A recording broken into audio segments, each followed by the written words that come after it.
Capital TV का खास show UP का दंगल देख रहे हैं आप। मैं हूं आपके साथ पूजा।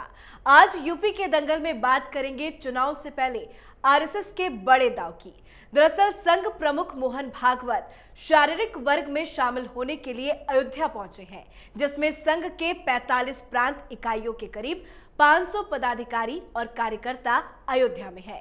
तो वहीं आज चर्चा करेंगे कांग्रेस के नए दांव की। कांग्रेस पार्टी ने आज बड़ा चुनावी ऐलान किया है।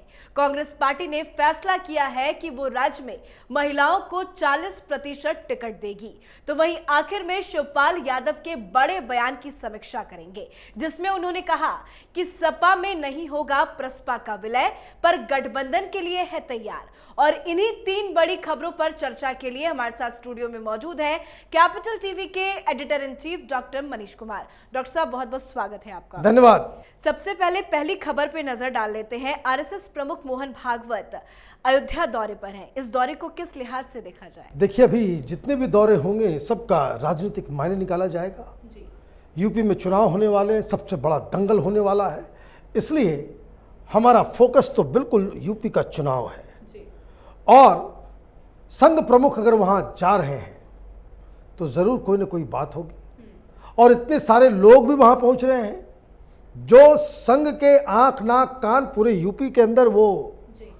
किस तरीके से संगठन को, भारतीय जनता पार्टी को चुनाव में अपनी भूमिका उनकी होगी, ये तय किया जाएगा। ये सारी चीज़ें जो हो रही हैं वो एक बात को बता रही है जी। कि योगी आदित्यनाथ संघ की वजह से मुख्यमंत्री बने। संघ की वजह से ही, ये संघ का ही फैसला है कि यूपी का चुनाव योगी आदित्यनाथ के चेहरे पे होगा और वही कमांडर इन चीफ भी होंगे, वही सारी रणनीति वगैरह तय करेंगे। तो ये संघ की तरफ से इतनी सारी चीज़ें हो रही हैं। इससे पहले चित्रकूट में बैठक हुई थी, संघ के तमाम लीडर्स वहाँ पे स्ट्रेटजी बना रहे थे जी। और किस किस तरीके से किसकी क्या जिम्मेदारी होगी, किस तरीके से संघ ने, वो जो कुछ लोग अचानक से बीच में मौर्य जी को मुख्यमंत्री बनाने का दांव खेल रहे थे, जो ये कह रहे थे भाई चुनाव के बाद तय होगा कौन मुख्यमंत्री होगा, ये सारी चीज़ों के ऊपर विराम संघ के द्वारा लगाया गया है। और जब स्वयं सरसंघ चालक साहब पहुंच रहे हैं तब इसका मतलब है कि बड़ी तैयारी है और अयोध्या को चुना गया है।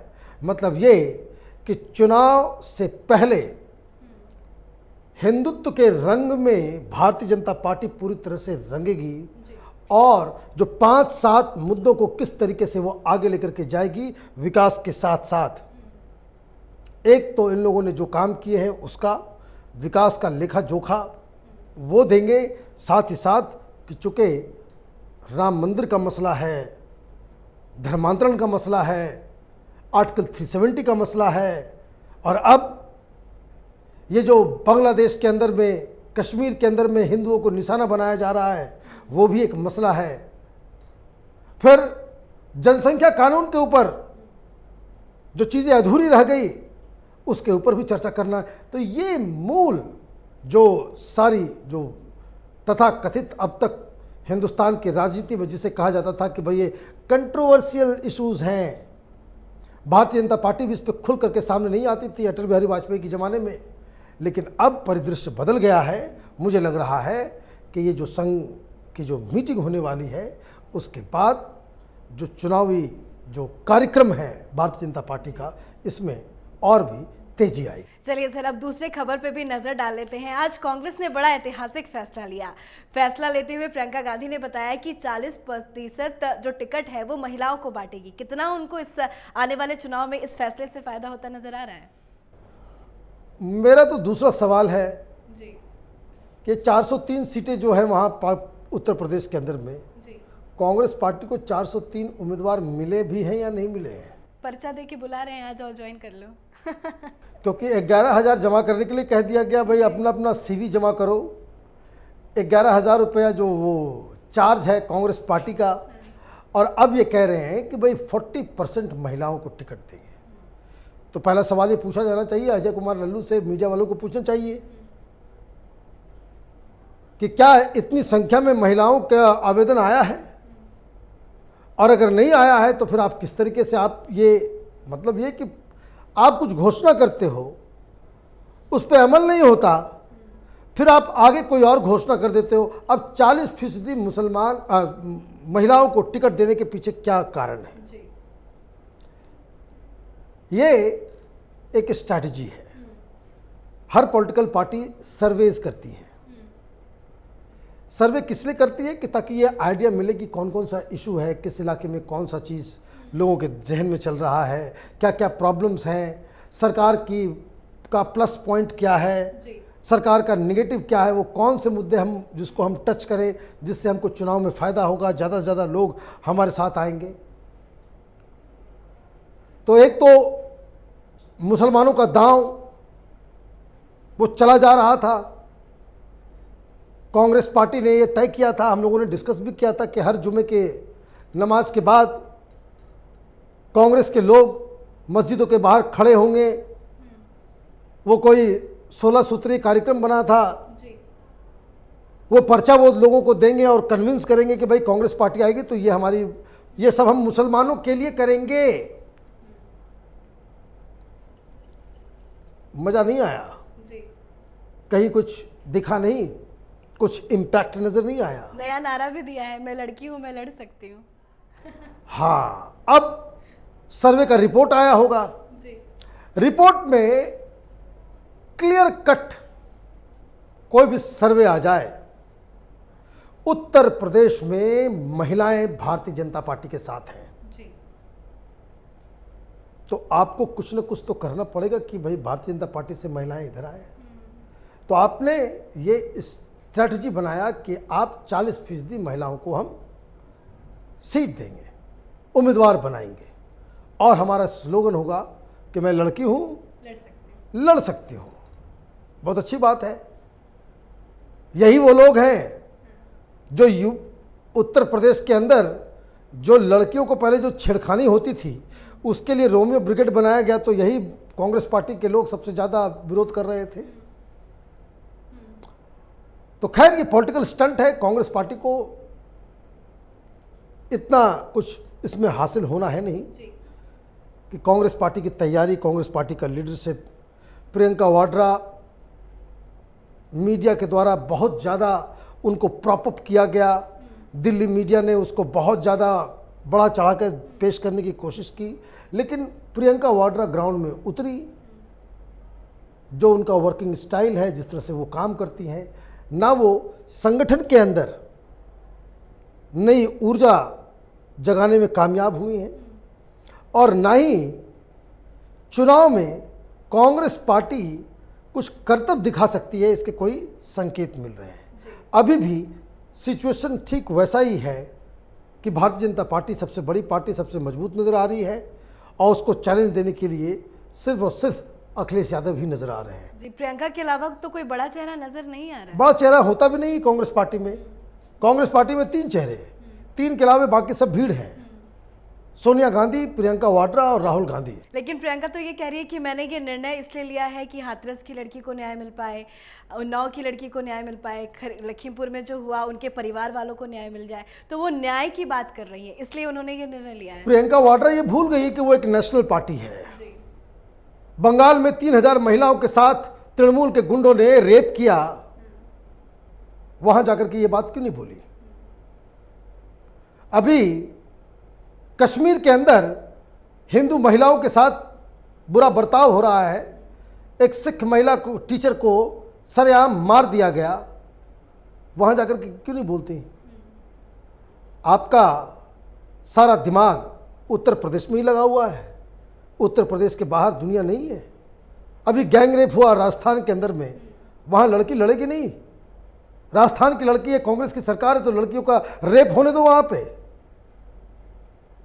तो ये बेकार की बातें हैं, ये सब जार्गन्स हैं। जी बिल्कुल। और ये 70s की राजनीति है। महिला बिल लेकर के आ जाना है तो दलितों के लिए ये कर देना। वो कार्ड खेलते हैं, दलित कार्ड, ओबीसी कार्ड, ब्राह्मण कार्ड, तो महिला का कार्ड, मुस्लिम कार्ड, ये सब काम खत्म। आपके प्रचार, आपकी वाणी, आपकी भाषण, उसमें अगर नयापन नहीं है, यूथ आपके साथ नहीं जाएगा। चाहे कितने भी आप लुक्रेटिव स्लोगन लगा लो, इस स्लोगन का ज़माना ख़त्म, ये कार्ड का ज़माना ख़त्म। और ये शायद प्रियंका वाड्रा और उनके जो जेएनयू की जो मित्र मंडली है, उनको ये बात समझ में नहीं आ रही। चलिए, आखिरी आपसे चाचा भतीजे की नोकझोंक को समझना चाहेंगे सर। शिवपाल यादव ने कहा है कि हम विलय तो नहीं कर रहे हैं, लेकिन गठबंधन कर सकते हैं। तो ये देखिए, ये दोनों चाचा भतीजा आपस में ही एक दूसरे को काटने में लगे हुए हैं। भाई कार्यकर्ता ये लोग जहां जाते हैं, यात्रा में निकले हुए हैं सब लोग, तो जहां जाते हैं सब लोग यही बोलते हैं कि भाई दोनों एक साथ हो जाओ तो बड़ा अच्छा रहेगा। ऑब्वियसली कोई समाजवादी पार्टी का कार्यकर्ता होगा ग्राउंड लेवल पे, वो मुलायम सिंह की वजह से है। मुलायम सिंह जी ने संगठन बनाया, शिवपाल यादव ने संगठन बनाया, बंटवारा हो गया। चाचा को ये बात समझ में नहीं आती कि भाई उत्तराधिकारी तो बेटा ही होता है। हिंदुस्तान पारिवारिक पार्टी है तो उत्तराधिकारी तो बेटा ही होगा। कोई वो डेमोक्रेटिक पार्टी तो है नहीं कि जहां चुनाव होंगे। ये कम्युनिस्ट पार्टी तो नहीं है, बीजेपी भी नहीं है कि भाई कौन अध्यक्ष बन जाएगा किसी को मालूम नहीं। कोई भी बन सकता है, कोई भी सिंपल सा कार्यकर्ता भी बन सकता है। लेकिन ये सब तो है पारिवारिक पार्टी, परिवार के बाहर कुछ होगा नहीं। और चाचा भतीजा को ये बात समझ में आना चाहिए, भाई चाचा जी उत्तराधिकारी तो बेटा ही होता है। तो चाचा जी जहाँ जाते हैं तो उनसे ये सवाल पूछा था कि भाई आप क्यों भतीजा के साथ ऐसा कर रहे हैं। और भतीजा कहीं जाता है तो बोलते भाई चाचा को मना लो। तो वो वहाँ से कहते हैं कि भाई हमारे रास्ते खुले हुए हैं, उनका भी रास्ता खुला हुआ है। बोलते भाई फ़ोन अभी तक आया नहीं। अब एक नया डेवलपमेंट हुआ है, उन्होंने साफ कर दिया कि हमने पार्टी बना ली है तो बना ली है, अब हम समाजवादी पार्टी में विलय नहीं होंगे। हम भतीजे के अंदर काम नहीं करेंगे। और उसमें जो एक मिर्ची उन्होंने लगा दी चाचा जी ने, उन्होंने कह दिया कि मुलायम जी का समर्थन हमारे साथ है, बेटे के साथ नहीं है। तो ये बयान देने का मतलब है कि फिर से तलवार निकालो चाचा भतीजा।